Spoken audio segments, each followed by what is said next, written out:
Selamat berjumpa kembali para pemirsa, para YouTuber, para pembelajar, dan para pegiat seni. Masih bersama saya, Agus Eko Madyo, dalam tayangan Culture, Innovation, and Design. Dan kita masih membahas seni sebagai sebuah disiplin. Dan pada tayangan sebelumnya, saya memilih meletakkan seni sebagai bagian dari disiplin kemanusiaan. Pada segmen ini, saya akan mencoba membuka wawasan, membuka berbagai kemungkinan. Kira-kira nilai kemanusiaan seperti apa yang bisa diperjuangkan oleh para seniman saat berkarya. Kita simak tayangannya. Saya mereview kembali bagaimana humanity as discipline. Jadi fenomena yang diamati adalah pengalaman manusia. Dan pakai metode analogi, metafora, kritik, dan apresiasi. Nilai-nilai yang menjadi concern adalah subjektivitas, imajinasi, dan komitmen. Dan yang menjadi hal utama yang diperjuangkan adalah keadilan atau justice. Jadi ketika kita meletakkan seni sebagai bagian dari disiplin humanity, maka subjektivitas, imajinasi, dan komitmen seni diarahkan untuk memperjuangkan keadilan. Dan ini contohnya ya, para seniman, para pegiat seni yang memang berkomitmen untuk memperjuangkan kemanusiaan dan keadilan dengan berbagai macam caranya, dengan berbagai macam metode.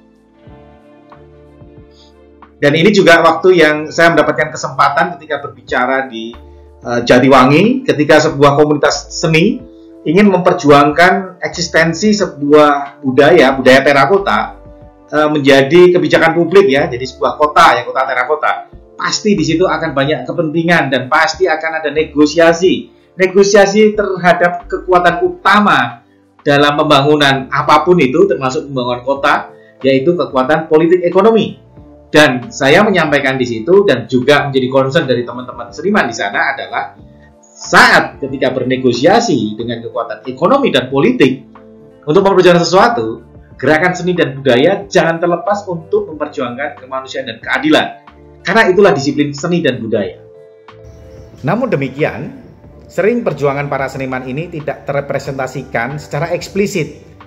Lebih banyak implisit ya. Jadi terkandung dalam suatu karya seni tetapi tidak terlihat jelas ya, tidak terlalu kentara, sehingga membutuhkan orang lain yang mengamati, yang memperhatikan karya seni itu untuk merepresentasikan, menceritakan perjuangan-perjuangan kemanusiaan dari penciptaan karya seni ke orang lain.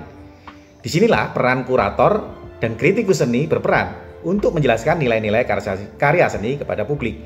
Nah, tayangan berikut adalah berisi tentang clipping saya ya pada harian Kompas, di mana beberapa artikel yang tentang seni ditulis oleh para kritikus atau sebuah liputan ya, yang tentu ada kurator di dalamnya yang membawa pemahaman akan perjuangan dalam berkesenian kepada publik, kepada orang awam, termasuk saya.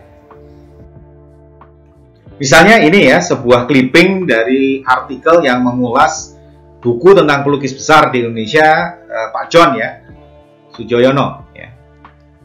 Nah ini penulisnya Bu Mika Susanto menuliskan cukup menarik ya, bahwa ternyata Sujoyono tidak sepopuler Basuki Abdullah atau tidak sekemilau Tino Sidin. Tetapi siapa yang berani menyangkal peran besar Pak John ini dalam sejarah seni rupa, terutama babak seni rupa modern di Indonesia. Ya saya juga tidak tahu ya kalau tidak diungkapkan atau dituliskan kembali perjuangan Pak Sujoyono ini oleh Bu Mika Susanto ini. Dan satu hal yang menarik ya dari artikel ini adalah John ya, Pak Sujoyono dan Persagi ya, ternyata beliau ini cukup jadi tokoh ya yang menggerakkan beberapa pelukis untuk bersama-sama ayo kita memperjuangkan satu gagasan tertentu ya. Ini ada lagi liputan tentang Salvador Dali ya.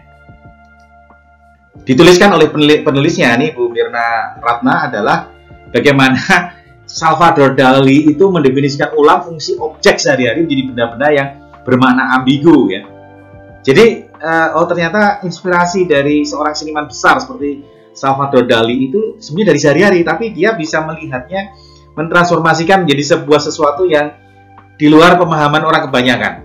Ya, orang awam seperti saya tidak akan bisa tahu apa yang diperjuangkan Salvador Dali kalau tidak dituliskan oleh, dalam hal ini, Bu Mirna Ratna. Bahkan mimpi ya yang sekarang yang buat kita hanya sekedar kembang tidur, bagi Salvador Dali ini jadi sumber inspirasi buat karya seni. Jadi dia bermimpi apa tiba-tiba dikaitkan dengan realitas sehari-hari, itu jadilah suatu karya seni. Nah, di Indonesia, ini di Jogja nih, Biennale di Jogja.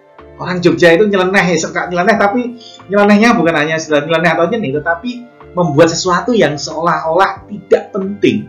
Ternyata dia punya makna yang dalam. Inilah di Biennale Jogja ke-14 kemarin. Ini contohnya ya, dia sengaja bikin kacau nih rupanya para panitia event ini ya, dimana sengaja tidak dengan iklan besar-besaran di media cetak atau elektronik, tetapi dengan memasang poster-poster raksasa yang vulgar, dan ini sengaja vulgar yang menohok di 12 titik strategis di kota Yogyakarta. Karena ada satu karya seni yang memang mengeksplorasi asal tempel ya. Fenomena asal tempel di berbagai sudut kota ini, apa sih sebenarnya yang digelisahkan oleh para penempel itu ya. Jadi media curhat gitu. Media curhat. Jadi ternyata sebetulnya tempelan-tempelan itu adalah harapan gitu ya. Jadi, dan kalau cuma kita bicara harapan orang biasa, tapi seniman selalu ini kayaknya tidak ada harapan ya. Padahal sebenarnya yang ingin disampaikan adalah bagaimana harapan itu tuh termuncul atau hadir dalam sebuah fenomena sehari-hari. Nah, kalau Jogja dengan tampilan yang lebih merakyat, yang lebih sehari-hari, yang lebih konvensional, Bandung itu katanya punya aliran seni yang lebih modern ya, yang lebih rasional. Nah, ini lebih kontemporer. Tapi bukan berarti tidak memperjuangkan nilai-nilai kemanusiaan. Nih, misalnya terlihat ya, Bandung tuh kuat sekali pengaruh art for artscape. Jadi meskipun mengedepankan seni yang kontekstual, tetapi tidak mengingkari atau tidak melupakan aspek-aspek estetis. Misalnya contoh ini ya, satu seniman dia mengungkapkan bagaimana rasa atau apa yang menjadi pergulatan dari pengungsi ya di Jerman. Jadi karya seninya itu sebuah instalasi dan rekaman bagaimana si seniman ini berdialog dengan pengungsi-pengungsi yang ada di Jerman ya, dan kegelisahan mereka itu bisa kita rasakan secara estetik ya lewat karya seni. Kalau ini sebuah pameran karya seni di Hong Kong, dan dari tajuknya saja ini terlihat bagaimana pasar seni ya. Jadi komersialisasi. Jadi yang dilihat sebetulnya adalah bagaimana nilai ekonomi dari sebuah karya seni. Tapi ada satu chapter yang menarik adalah bahwa ternyata para penikmat seni, para kolektor yang membeli karya seni itu ternyata tidak jauh-jauh dari negara masing-masing. Jadi meskipun pamerannya di Hong Kong, yang beli lukisan Indonesia itu sebagian besar juga orang Indonesia, karena ada kedekatan, tadi ada keseharian. Jadi untuk memahami karya seni itu perlu konteks yang membuat karya seni itu dipahami oleh si penikmatnya. Gitu. Dan konteks ini tidak akan terlepas dari keseharian atau dari kedekatan dari orang yang menikmati karya seni itu. Salah satu yang menarik bagaimana karya seni hadir di publik itu adalah bagaimana, nih salah satunya di sini ya, bagaimana memamerkan karya seni di mall. Padahal mall itu kan identik dengan lifestyle ya, sebagai agen kapitalisme, yang penting belanja. Tapi kok ada nilai-nilai luhur, apalagi di Borobudur ya dari masa lalu hadir di mall. Ada dua peran penting di sini. Yang pertama adalah karya seni kalau dihadirkan di museum barangkali sepi karena orang yang datang hanya itu saja. Tapi kalau di mall itu orang yang sebenarnya tidak ingin melihat karya seni, tapi kalau mau belanja tapi loh ada sesuatu, dia juga melihat. Jadi ini membuat karya seni jadi lebih ramai untuk dilihat orang. Terus yang kedua, buat mall juga ini menaikkan nilai budaya mereka gitu loh. Ya mall kan tempat buang duit lah, tempat ngeceng-ngeceng. Tapi ketika ada sebuah karya di situ, ini bukan mall sembarang mall. Ini mall yang berbudaya. Jadi saling menguntungkan antara ekonomi dan budaya. Ada lagi ini yang karya kreatif ya, menghadirkan karya seni di bandara. Padahal bandara itu kan tempat orangnya berlalu lalang. Sementara karya seni itu harus dinikmati dengan diam, merenung. Nah kok bisa dibanturkan? Dan ini ada gitu loh. Jadi bayangkan orang yang harus lalu lalang tiba-tiba harus datang sebentar dan merenung.